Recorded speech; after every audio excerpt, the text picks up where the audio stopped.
তো আজ আগে জানা বহুত আজ করে মাটি মারতে হারে গেছে সব দিন ঘুরতে গেছি। হলদিয়ার ৬ নং ওয়ার্ড মৌলভীপাড়া পল্লানপাড়া আলীর হোসেনের পুত্র জাহেদ হোসেন।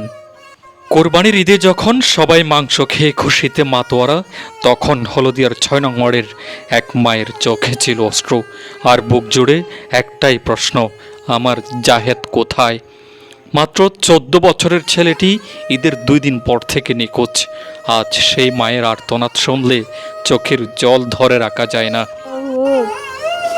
আর দুধের হুয়াই আর ঘোরা হুয়া এই সেই জাহেদ হোসেন, মাত্র ১৪ বছর বয়স, স্থানীয় আলী হোসেনের পুত্র।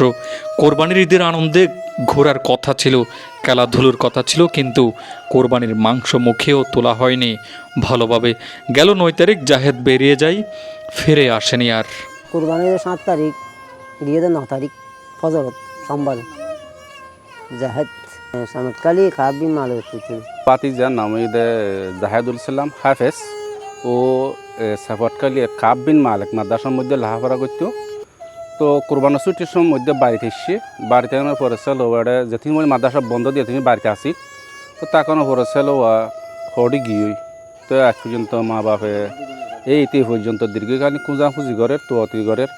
ওনারা এলাকাবাসী বা দেশবাসী এই জাহেদ নামের ফোয়ারে হতে পারে স্ক্রিনের মধ্যে একটা ছবি দিব এবং মোবাইল নম্বর দিব আর সাংবাদিক বাইয়ে, তো ওনারা বাইসেও ফাইতা খেললে নিম্নলিখিত নম্বর গম্মত দি স্ক্রিনের দেওয়া নম্বর গম্মত যোগাযোগ করলে অত্যন্ত ভালো হবে। কারণ আজকে দীর্ঘকালীন জন্য মা বাপে হাঁদাহাড়ি করে খোঁজাখুঁজি করে হনুমিক্ষা নফার অসহায় হয়ে গিয়ে নিরুপায় হয়ে গিয়ে, এমনকি মা জিয়া দীর্ঘকালীন খানা হাবি না সার দিয়ে পেলে ইয়ে ফোয়ালে খোঁজাখুঁজি করে তো ওনারা যদি যেটা ফোন ছবির মাধ্যমে ছবি ছাইয়ের ফোয়া যে ফাইতা খেলে নিম্নলিখিত নম্বর গম্মত যোগাযোগ করলে অত্যন্ত অত্যন্ত ভালো। একজন মা এখন শুধু ছেলের জামা বুকের কাছে চেপে ধরে কান্না করেন। আপনার আশেপাশে যদি কখনো এই ছেলেটিকে দেখে থাকেন, দয়া করে নিকটস্থ থানায় অথবা এই স্ক্রিনে দেওয়া নাম্বারে যোগাযোগ করুন। শনিবারে কোরবান হয়েছে, তারপর কোরবানের পর দিন থেকে সোমবার থেকে উনি নিখোঁজ। আসবে আসবে আসবে বলে বলে প্রায় অনেক দিন অতিক্রম করে ফেলছে, অনেক জায়গায় খোঁজাখুঁজি করছে, আত্মীয় স্বজনের বাসায় খোঁজাখুঁজি করছে। করতে করতে আমরাও এমনি মোবাইলে নিউজ করছিলাম, ফেসবুকে দিয়েছিলাম, কিন্তু কোনো খোঁজখবর পাইনি। পরে শেষে এখন আমরা ওনাকে বললাম আপনাদের মাধ্যমে যেন উনি ওই ছেলেটা পায়। তো উনি খুব গরিব মানুষ, অসহায় মানুষ, দিনমজুরি মানুষ। এখন দূরে কোথাও যাওয়ার কোনো খুঁজে পাওয়ার এরকম কোনো সুযোগ নেই ওনার। তো আমি প্রশাসনের কাছেও দৃষ্টি আকর্ষণ করব যেন এটা একটু হেল্প করে, সহযোগিতা করে। আপনারাও যে যতটুকু পারেন হেল্প করে, সহযোগিতা করে যেন ওনার ছেলেটা পায়। উনি খুব গরিব মানুষ, অসহায় মানুষ, খুব কান্নাকাটি করতেছে।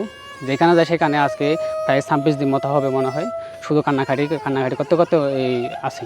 আর বাম্মাই বেশি হাঁদের কোরবানা পড়তে দিতে ফোয়া দিকে ওরা যদি কিয়া পাইতাইলে ওরা লম্বরের মাঝে ফোন দিয়ে না হইবার। আর কিছু হয় না যা আর আওয়াজ কিছু না হব আরে বয়ে